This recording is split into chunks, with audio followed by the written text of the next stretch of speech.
Hello and welcome to the latest edition of the New Haven Independent Vlog News Summary, direct from our newsroom, otherwise known as my Compost Heap.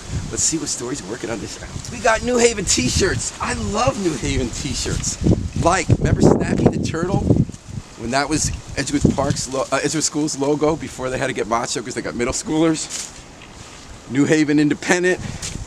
One of my favorites. C-Click Fix makes us proud of our city. Well, I like this one. I love Beaver Hills from Shafiq Abdusabur. T-shirts make us feel great about our city. They're fun, and now you can make up to $500 if you design a winning new t-shirt for New Haven. Alder Caroline Tanby Smith, along with Atelier Cho Thompson firm, has started a contest. You can send in your idea. The winner gets the money, and it becomes the t-shirt. You can send your ideas to newhaventshirt@gmail.com. Let's go for it. Looks like I'm tapped out. There's no money in my wallet, but New Haven's wallet has another $2 million in it. It came from the federal government to come up with new ideas to stitch back our neighborhoods separated by urban renewal. In this case, the way I-91 came through Upper State, Fairhaven, and Mill River. Alder Smith helped with that with the city. Good job. Let's get working. Well, when the Parks Department starts raking again, they will no longer, they report to a new Parks Director, but also to a new commission. For as long as we've lived, there's been a Parks Commission, but it had to be eliminated. The Board of Alders created a new commission called the Commission on Parks, Recreation, and Programs. Why did they do it? Not because we needed a new commission to do anything, but under the old rules of the commission, a commissioner served for life. Have you ever heard of that? Well, not in this country, but anyway, you couldn't get rid of them. And these nice people who did a lot of public service refused to leave when they were there forever. So Alders created a new commission this week so that there'd be rules that you can remove them. So just like Leonid Brezhnev might have been ruler for life in the Soviet Union, Idi Amin in Uganda, but in New Haven, David Belowski and Carl Babbs were not able in the end to be commissioners for life.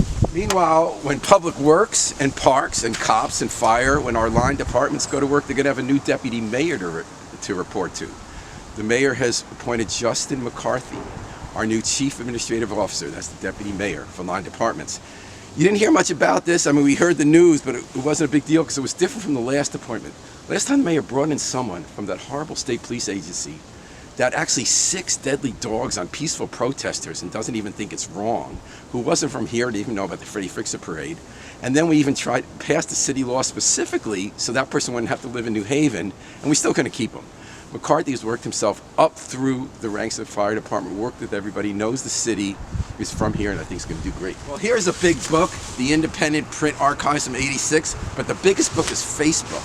They have over 3 billion people reading it or using it. Now, their punk, coward, megalomaniac, greedy owner, Mark Zuckerberg, this week in his latest effort to cozy up to the Trump administration and sell his soul, got rid of fact-checking. A lot of people were upset about that, but I wasn't, because it was always bogus. All sorts of crap got through that. It was always nonsense. But what no one's saying about the end of fact-checking is that they get a much bigger free ride. Under a law passed in 1996, before social media companies like that existed, there is an exemption under libel law for Zuckerberg and the other megalomaniac punk, Elon Musk, who has Twitter, where they can print libel and destroy people's lives and make money from it as the biggest publishers in the world. But small publishers like us, rightly, have to follow the law, or we could be sued for libel for printing lies that destroy people's lives. So instead of worrying about fact-checking, let's hope the Trump administration to its original promise, which it's already gotten rid of, to get rid of Section 230 of the Communications Act. Well, I brought my compost bucket from the kitchen, the banana peels to throw into the pile. If you don't have a compost heap, you can now go to your own compost pile as well with your scraps, because the city has opened 3 big compost bins, 55 gallons, solar powered, at York and Crown, near the Fairhaven Library on Grant, and near Connie School in Worcester Square.